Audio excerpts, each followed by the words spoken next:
Welcome to the How to Be Awesome at Your Job podcast, the show where brilliant professionals share how to sharpen the universal skills required to flourish at work. Enjoy more career fun, wins, meaning, and money with your host, Pete Makaitis.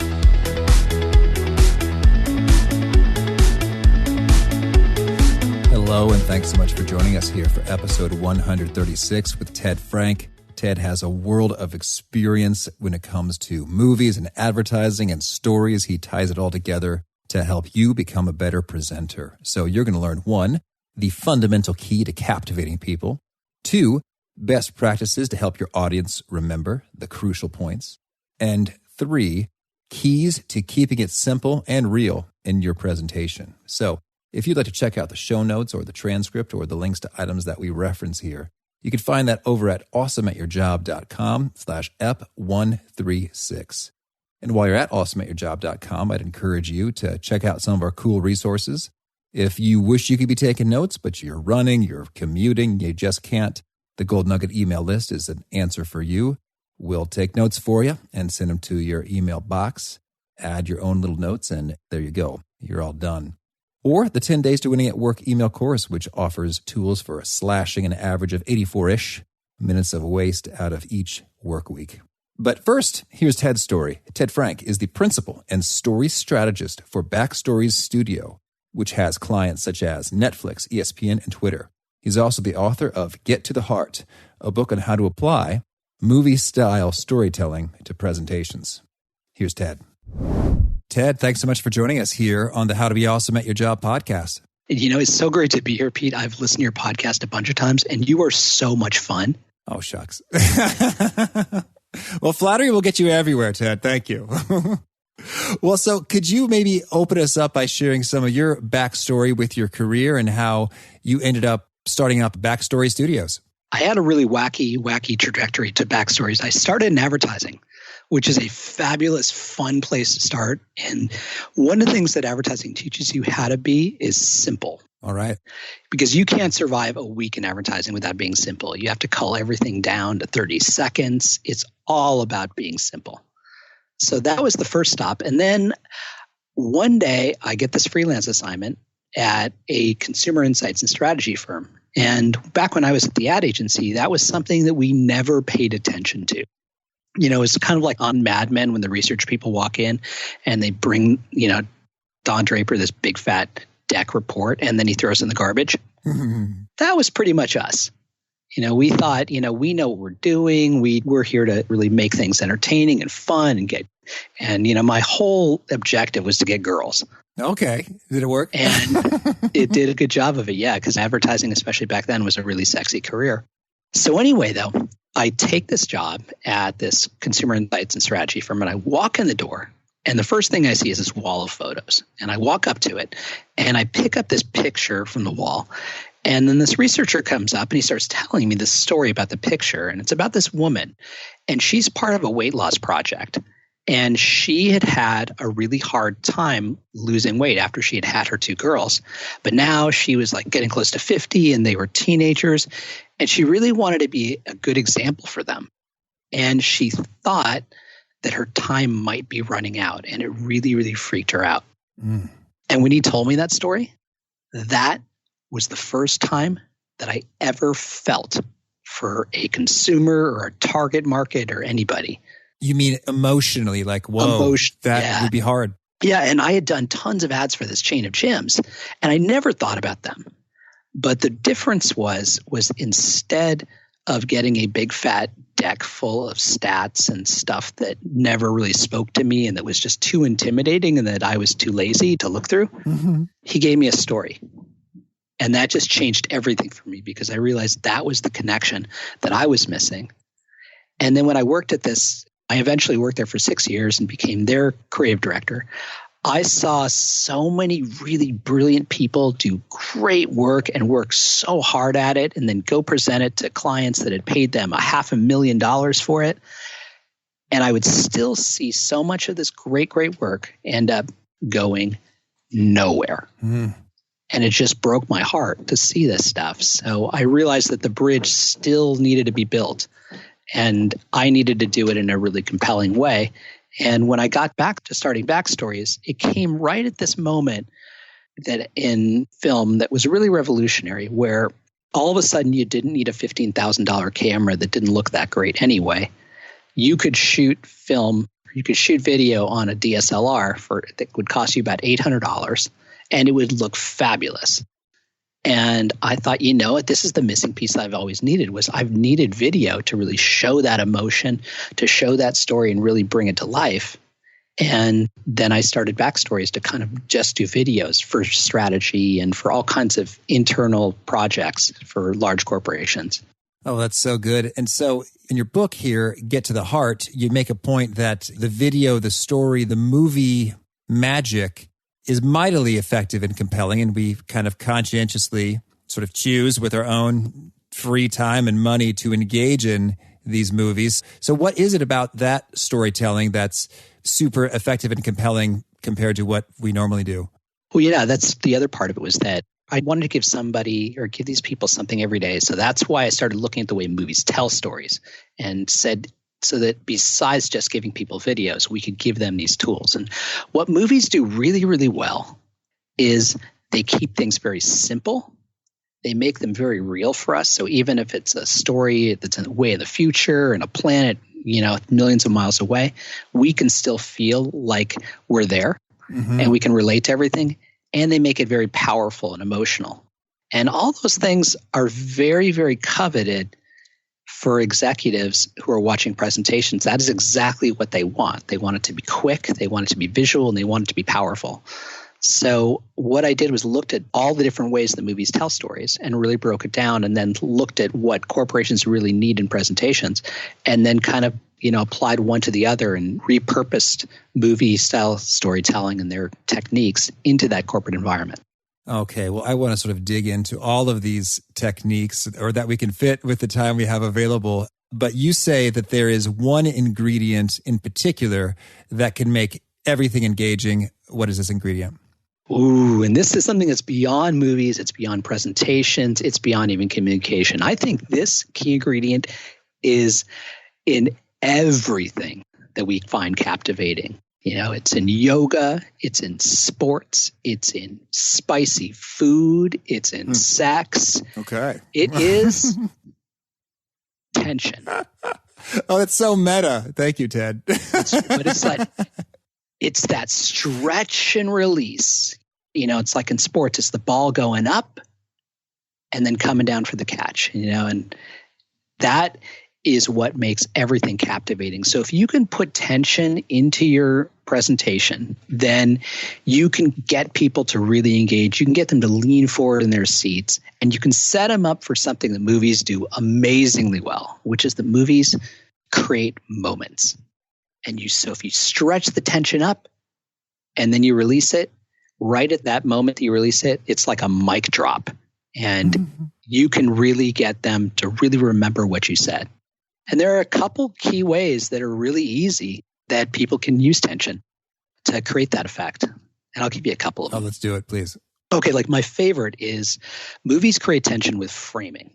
And that's, the way that the camera puts people in the picture. And one of the techniques they use is called the dolly push shot. And you see the dolly push shot in every hero movie, every love scene. And what it is when they want you to emotionally bond with the characters, they raise the tension up by moving the camera toward the actors. So they become bigger and bigger in the frame. And you see it in every hero shot. They just get bigger and bigger and bigger because they move the camera on the dolly. You can do that with your feet. Yeah. If you have a big point that you want to make, you move slowly toward your stakeholders. You just walk slowly toward them and you increase that tension. And right at the point that you are about to make your key point, you stop, make your key point, and then you back up and you release that tension and let them absorb it. And it sounds like not much on the phone when we're talking here, but you do it for real and you will feel the power of it. It's like a superpower. Give it a try. Okay, so to recap, in order to execute this, there's a big moment, and then as we're sort of waiting for it, you're walking closer toward the audience. And then once you sort of release it very closely, you sort of back up to where you were before. Yeah, basically, as you back up, that will release the tension. So that lets them absorb it and gives them room. There are a number of ways you can manage tension and create and release tension in a presentation. That's just one of them. But a lot of them are that easy. Well, that's fascinating. And so I guess I'm thinking about when you do that, what should that correspond with in terms of the content or the piece of the story or presentation that you're sharing? Well, there's usually like 3 points that you want to make in every presentation that they have to remember. All right. So picking, these key moments in your presentation when you want to make that sucker stick, that's when you do it. Okay. And so those are sort of like moments as opposed to the outline of there are 3 key components to our go-to-market strategy. It's more so like the moment within it, like there's the secret ninja tactic, or there's the key kind of shift in our thinking. Yeah, I mean, exactly. And, the 3 points that you choose that they'll remember, often what those can be is one might be about urgency and really help them understand this is why you're here in this room. This is why it's important to you. And this is why you have to listen. Mm-hmm. And that usually is in the beginning of the presentation that might not have much to do with the message you're delivering, but really setting the stage for why you're there. And it's really, really important because that's going to make them pay attention to you. Okay. You have to create that void. So really creating something that heightens that urgency there, creating a moment around that is really important. And another thing I guess that comes to mind for me in terms of my experience of tension is that there's like a mystery. It's like, what's going on with that? And then it gets sort of deepened. Like, well, that doesn't explain it. That just makes it all the more crazy or confounding or surprising.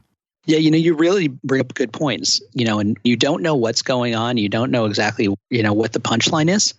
That actually is one thing that stories do really well that business does not. And when we're presenting our slides, we're taught, make your big point in the headline and then substantiate with a bullet, substantiate with another bullet, and substantiate with another bullet. So it's like you already give them the big thing. And then you're just creating this downward slide in engagement by giving them all these different pieces of information that support it. But because they've already gotten their really big point already, they don't really need to listen to you. Oh, see, that's so fascinating because I've been taught and have taught sort of answer first communication just like that. My slide headline says the key takeaway. And in some ways, I guess that's efficient. It's like, okay, that you're clued in, you're focused, you're engaged on the thing that I'm trying to convey. So there's less ambiguity and it's sort of clear and efficient. But from like our human wiring, you're saying that is less so likely to captivate attention. Yeah, I think actually the reasons why executives, taught that method is I think they expect to be bored. So they want permission to go to sleep.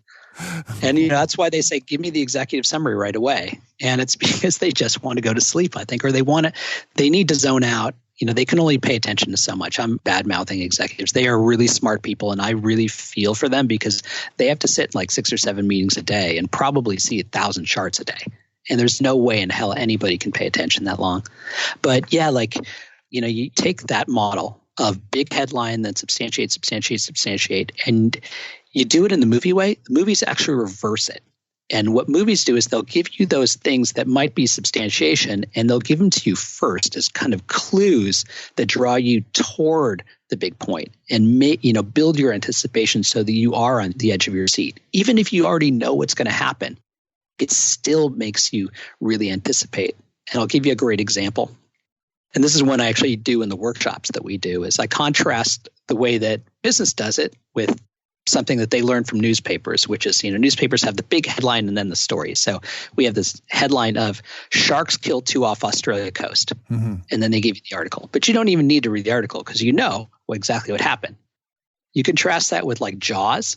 Mm-hmm. First thing you're going to see is the swimmer who's got no care in the world, la-di-da-di-da-di-da. Then you hear the music and you know something's awry.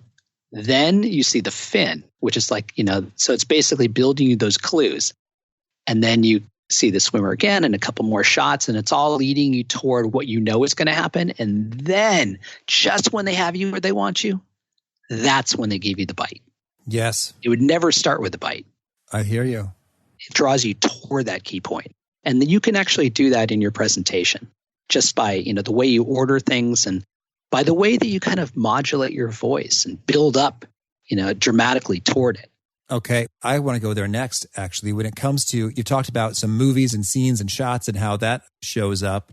To what extent can that find its way into a PowerPoint deck, or is it sort of, you're saying PowerPoint decks are an inferior means of conveying your message? Well, they're the bread and butter of business. So I definitely don't discount them in any way. And they can be used really, really well. And you can create a lot of, great communication and very powerful communication and even movie style communication just within PowerPoint. But videos can take it to a whole other level, which is why when I get to the high stakes presentation, second part of the book, I include a lot of video samples because that is where you're really going to be able to show action that, especially if you're talking about, the way consumers use products, it really shows you what's going on. And it's also how you really communicate emotion and really get somebody into that feeling space of what, the market's doing or what, their employees are really up against. All those emotions can really be heightened by video. And it's really easy to integrate into PowerPoint. Okay, great. It's almost as easy as inserting a picture. I hear you. So it's just the raw mechanics of insert video into a slide, can certainly be done. And so if you have video handy, I'm hearing you say, go for it, use it. You may often not have the opportunity to sort of get a film crew or production budget going to make the video that you want. So if you are kind of confined to sort of slides and images, what are some of your pro tips for using those optimally?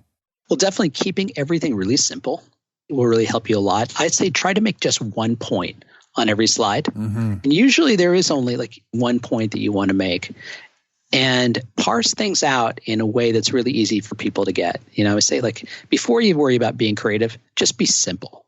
Okay. Your audience will thank you a billion times for being simple, and you'll already be so far ahead of everybody else because no one else is. So when you say simple, that'd be like, rather than just use, hey, this is our standard report associated with how our call centers, average handle time has been progressing over the month, and with like all kinds of complex line chart things going on, you might just have the one point. It's like, this month, our handle time has been terrible. And then you just sort of show, hey, average today, what the heck is what you're saying there?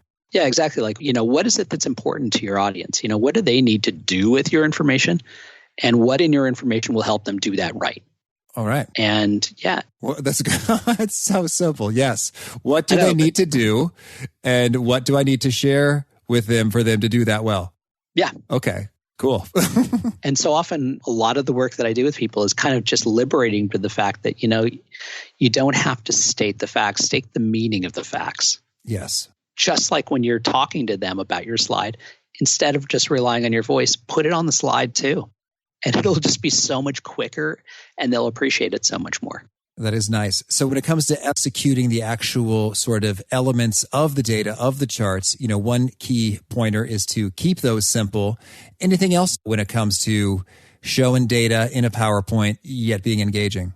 Yeah, well, every single data point is either about something that is happening or something that has an opportunity to happen. And talking about those and showing those as example stories will make it real for people, which is, the kind of the second point of the book is to help people make it real.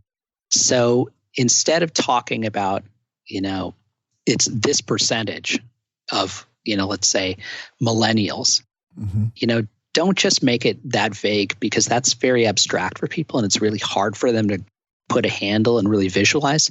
So if you tell an example story with it, it just needs to say like, let's say Pete instead of millennials, and you show a picture of Pete and you show a picture of Pete in a relevant way with the way the data is, then people can really understand it much more easily. Mm-hmm.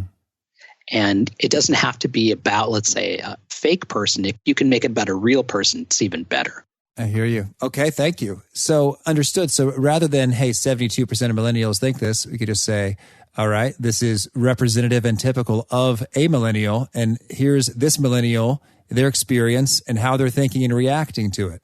Yeah, like I'll give you a great example of that. Like, and one of the stories we tell in the book is about Save the Children. And Save the Children had this experiment that they wanted to do at college campuses.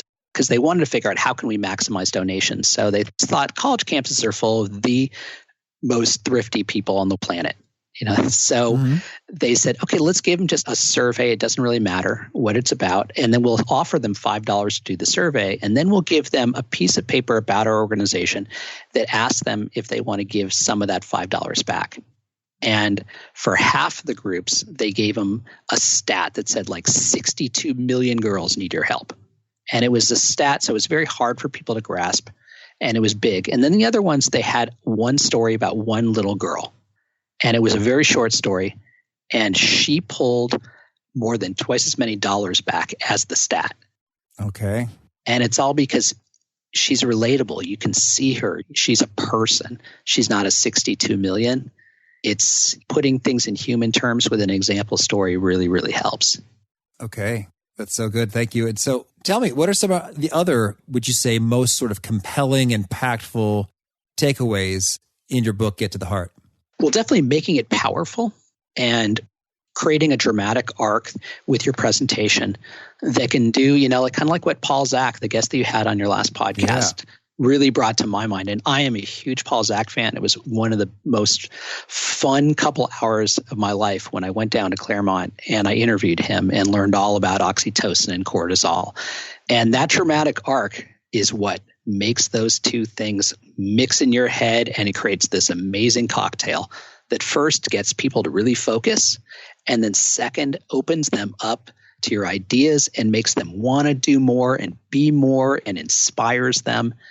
And all of those things can happen if you create this dramatic arc with your presentation. So when you say dramatic arc, could you give us maybe, I don't know if there's 3 points along the arc, or sort of what are the key stages of the arc, and maybe an example to make it come to life? One arc that I've found really works well in corporations is to really start with that urgency piece that I talked about before. It's like, give them a sense of, we have to do this. This is so important. The time is now. The window is closing, anything like that that can create a real sense of urgency for what you're talking about and why they should listen to you. Then you build that up toward the high point of the arc, which is all about desire and about inspiration and why your idea, has such a huge payoff. And that's where you really bring to life the reward that they're going to get from that. And not just in like monetary terms, but in really emotional terms that will really matter to them. Like, it's one thing to get like 12% of a $4 billion market.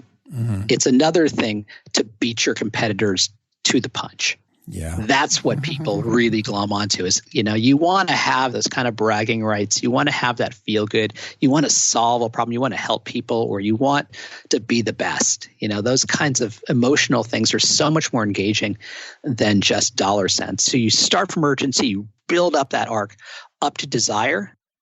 And then I like to end the arc on confidence and evoking confidence in your ability to carry it out. So that could be either by really outlining your next steps or your strategy or your action items that basically tell them all those things that they said they could bring to us. I trust these guys. They are going to do it. They're going to get it done. Or they've got a plan to manage it.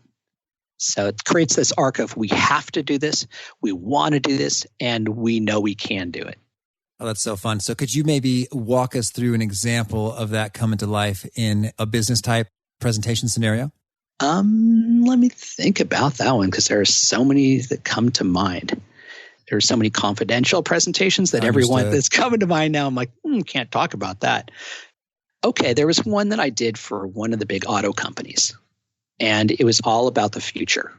And one thing that they realized as they were doing all this research with consumers about the future and about people, moving to cities, is that the kinds of cars that people would drive would really consolidate.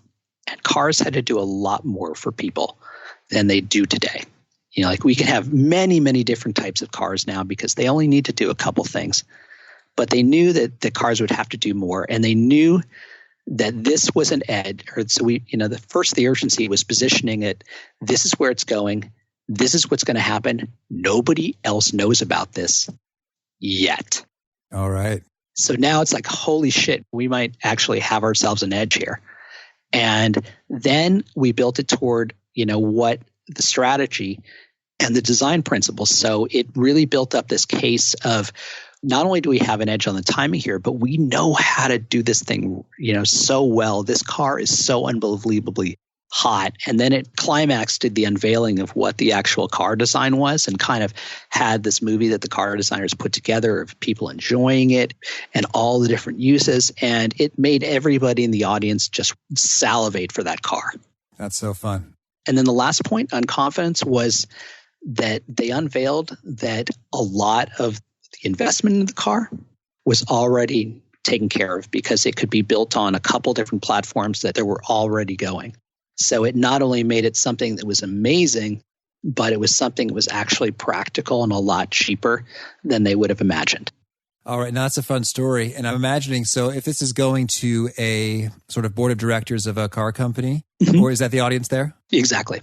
Okay. And so this board of directors is probably engaged. They're feeling it emotionally. So now they also want probably some numbers, some data that reinforce that that's sort of big time and sensible and logical, rational. Or does that kind of a subcomponent of the desire? It's like, it's so cool. Oh, and there's a ton of money in it. Or where does that fall into the milieu? Well, you hit on a really good point, which is that the data here is probably to establish credibility, that we know what the hell we're talking about. Mm-hmm. And in this case, because we're talking about the future, there's some stats you can bring up, but what we decided to do was actually bring in some experts. And we had an urban planning expert, we had a car industry expert, and we had a couple of academics, and we had a futurist. And all of those people talking about the future and talking about where things were going really put a lot of credibility into the piece. Since we couldn't get actual data for what the future holds, right, that would give us the next best thing. And I think it probably did a lot for the credibility of the whole project. Oh, thank you. That's great. Yeah. And a lot of times, that's when people ask for data and things like that. And that they're really asking for more credibility because they're afraid that they're going to, get called on the carpet, and they really need some reassurance. So again, it's always emotional. Mm-hmm. But one of the things that I found is that if you can get someone high up in the organization to vouch for something, that trumps a billion charts. It really is all about fighting fear. And it's like, if somebody can alleviate your fear from the top, you don't need nearly as much data anymore. Oh, well, that's something I'm going to chew on. I like that, because I'm super data loving, but I think you're hit on something here, which is that the data is a means to an end of providing reassurance, of providing credibility. And that's not the only game in town to provide reassurance and credibility. Yeah, I mean, you definitely need data to make sure that you're doing it correctly, and data serves an amazing purpose. But yeah, in terms of just that, you can get credibility in other places. Okay. Well, now, I'm also curious to hear, you recommend integrating music into a presentation. How does that work exactly? Absolutely. I think music is one of the most powerful tools in the world for getting people right into that emotional space that you want, right into that time period, that feeling. And, it's definitely something that takes some skill to use. Like, I use music in about 5 or 6 different points in my presentations and workshops. And I've had a lot of practice at it, so I know how to, work the iPad and the computer at the same time. Mm-hmm. But I wouldn't advise that for most people, because not only is it more difficult, but also you don't want to be looked at as like a DJ when you're trying to give a presentation. You don't want to be gimmicky. But there are 2 ways to do it really easily.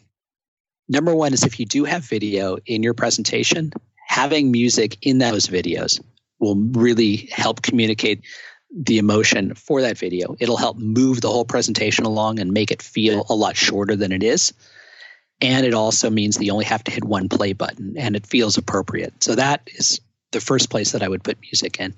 Or that's one place. And then one of the things that nobody does in corporations that I think is amazingly successful, and every time I've seen it, is you play music when people walk into the conference room.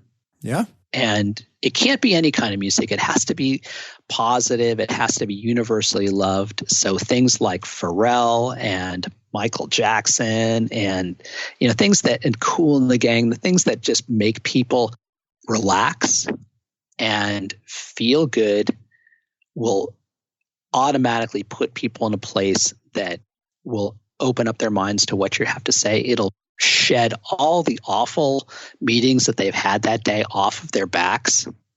And it'll also tell them very quickly that this is going to be unlike any presentation they've had that day. Oh, that's so fun. Well, I've done that many a time. That's sort of standard issue if I'm keynoting somewhere or have a workshop coming up. While folks are just trickling in, I mean, why not? It's like a simple lever that puts people in a receptive mood. Go for it. Absolutely, yeah.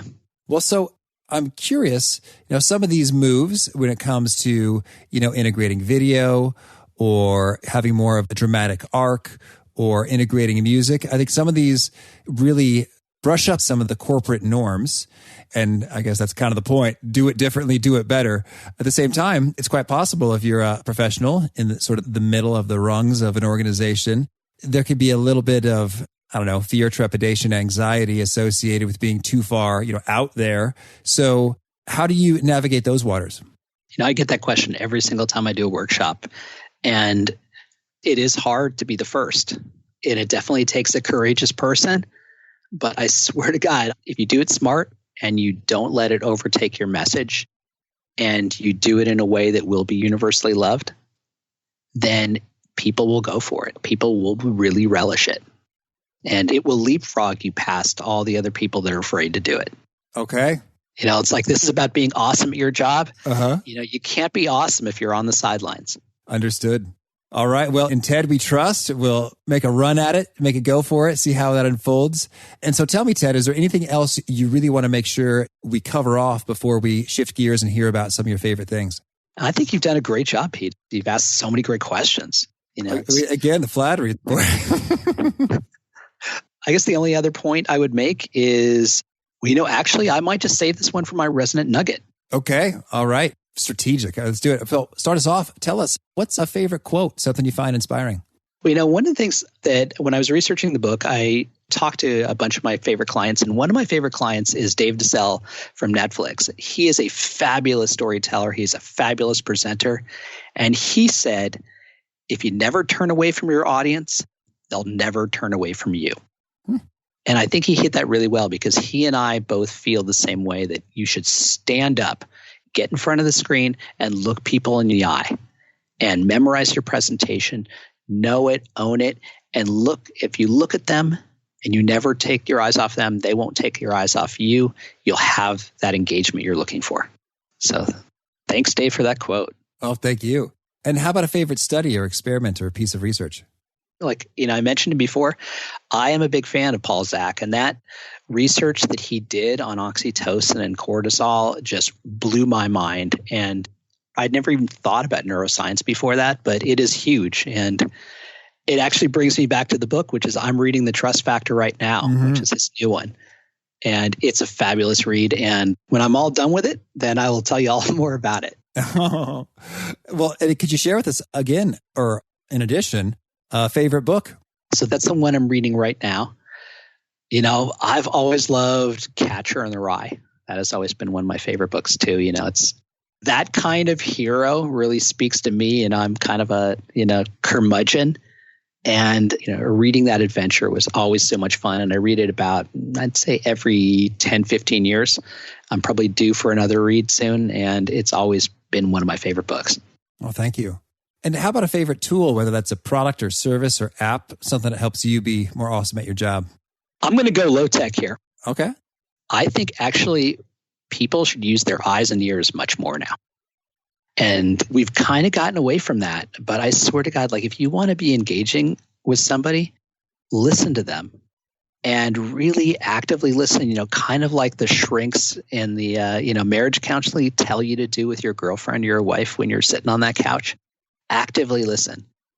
Not only will they love you or they like you much more, not only will you get so much more out of them, but it's actually much more fulfilling to be in that conversation when you really are actively listening. So use those ears. Okay. And how about a favorite habit, a personal practice of yours that helps you flourish? One of the biggest improvements I made, and I just kind of talked about it, is when I was presenting, I got up from behind the projector like most people do, and I stood up in front of the screen and I memorized my presentation. And that took me to a whole other level because people found me so much more credible and authoritative because I was willing to stand up for what I was saying.